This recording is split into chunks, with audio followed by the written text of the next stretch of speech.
Penunjukan Ketua Umum Projo Budi Aris Setiadi sebagai Menteri Komunikasi dan Informatika atau Menkominfo pengganti Johnny G. Plate menuai kritik dari sejumlah pihak. Salah satunya datang dari Ketua Dewan Nasional Setara Institut Hendardi. Dalam keterangan tertulisnya, ia menyatakan reshuffle yang baru saja dilakukan merupakan yang terburuk selama masa pemerintahan Jokowi. Pengisian jabatan menteri dan wakil menteri serta 2 pejabat One Team Press menjadi salah satu reshuffle dan peragaan politik terburuk Jokowi di ujung masa jabatannya, ujar Hendardi dalam keterangan resminya Selasa 18 Juli 2023. Menurut Hendardi, sosok Budi Aris Setiadi yang dilantik sebagai Menkominfo tidak lebih baik dari Johnny G. Plate. Ia juga menilai Ketum Projo itu tidak memiliki kapasitas di bidangnya serta tak memiliki rekam jejak di bidang yang dibutuhkan ke Menkominfo. Tak hanya mengkritik Menkominfo baru, Hendardi juga menilai orang-orang yang ditunjuk Presiden untuk mengisi jabatan wakil menteri hanya berupa perpanjangan tangan dari kelompok Jokowi. Sosok-sosok pengisi jabatan baru itu adalah orang-orang Jokowi yang menjadi kepanjangan tangan dan mewujudkan kehendak-kehendak pribadi atau kelompoknya, bukan juga representasi partai koalisi yang didiskusikan secara sehat, kata dia. Pendapat senada dilontarkan oleh analis politik sekaligus Direktur Eksekutif Indonesia Political Opinion atau IPO, Deddy Kurniasyah.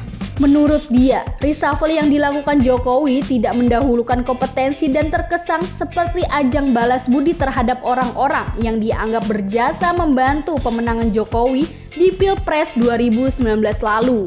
Jokowi sejauh ini memang tidak mendahulukan kompetensi, prioritas penunjukan karena faktor ikut kerja keras memenangkan dalam kontestasi Pilpres 2019. Kata Deddy saat dihubungi Rabu 19 Juli 2023. Terkait penunjukan Budi Aris Setiadi sebagai Menkominfo, Deddy menilai justru figur seperti Budila yang harus dihindari untuk menjadi orang nomor 1 di Kemenkominfo. Jika merujuk kapasitas, justru Budi Ari mestinya tokoh paling dihindari untuk duduk di Menkominfo. Terlebih dalam nuansa pengusulan kasus BTS, Budi Ari bukan tokoh asing dalam usaha senada, sambungnya. Deddy kemudian juga mengkritisi semua figur yang ditunjuk untuk masuk dalam kabinet sebagai wakil menteri. Menurutnya, hampir tak bisa dipungkiri kalau pemilihan orang-orang yang masuk dalam kabinet tersebut sangat kental dengan nuansa politis.